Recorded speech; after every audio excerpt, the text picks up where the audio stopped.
আসসালামু আলাইকুম।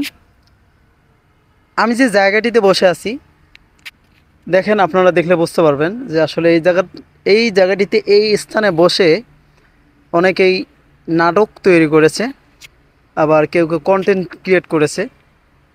এই জায়গাটার লোকেশন হচ্ছে বারুইপাড়া বনবিট।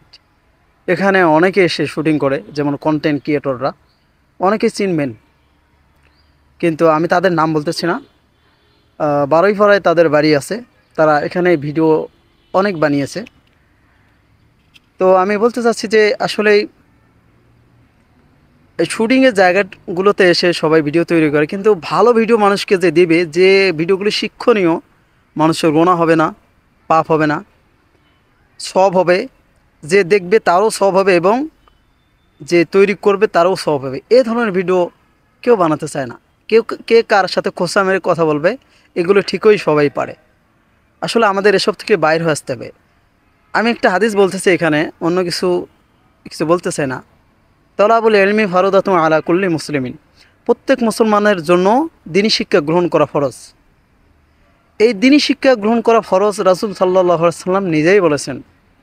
এই দিনী শিক্ষা যদি মানুষের ভিতরে থাকতো, তাহলে কেউ কারোর সাথে খোঁচা মেরে কথা বলতো না, বিভিন্ন প্রকার ভিডিও বানিয়ে গুনাহ ইনকাম করতো না, গুনাহ কামাই করতো না। সওয়াবের নেশায় মানুষ ইসলামিক ভিডিও তৈরি করতো, হাদিস কোরআন থেকে কিছু বলে ভিডিও বানাতো এবং সব কামাই করতো। যে দেখতো তারও সব হতো, যে ব্যক্তি শুনতো তারও সব হতো। অনেকে আসলে এরকম ভিডিও বানায়, ইসলামিক ভিডিও, কিন্তু কিছু কিছু মানুষরা দেখা যাচ্ছে যে তারা এমন কন্টেন্ট ক্রিয়েট করে যে নিজেও গুনাহগার হচ্ছে, অন্যকেও গুনাহগার বানাচ্ছে। আবার হচ্ছে যেমন এক ব্যক্তি অন্য ব্যক্তিকে নিয়ে খোঁচা দিয়ে কথা বললে সেটা হচ্ছে অন্য ব্যক্তিকে ইঙ্গিত করে কথা বলা, সেটা হচ্ছে এক গীবতের সমতুল্য। আর গীবত হচ্ছে আপন ভাইয়ের গোস্ত খাওয়ার সমতুল্য। সুতরাং আসলে এগুলো থেকে বাইরে আসতে হবে আমাদের। আমি যে হাদিসটি বললাম, তলাবুল ইলমি ফরদাতুন আলা কুল্লি মুসলিমিন, প্রত্যেক মুসলমানদের জন্য বা প্রত্যেক মুসলমানের জন্য দিনী শিক্ষা গ্রহণ করা ফরজ। তাই আমাদের অবশ্যই দিনী শিক্ষার অভাব অনেকেরই, তাই আমাদের প্রত্যেকেরই দিনী শিক্ষা গ্রহণ করতে হবে।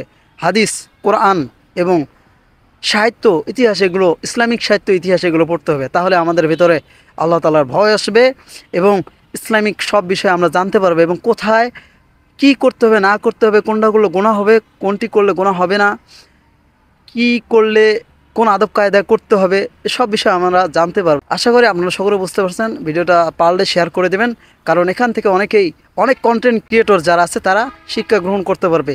আসসালামু আলাইকুম ওয়া রাহমাতুল্লাহ।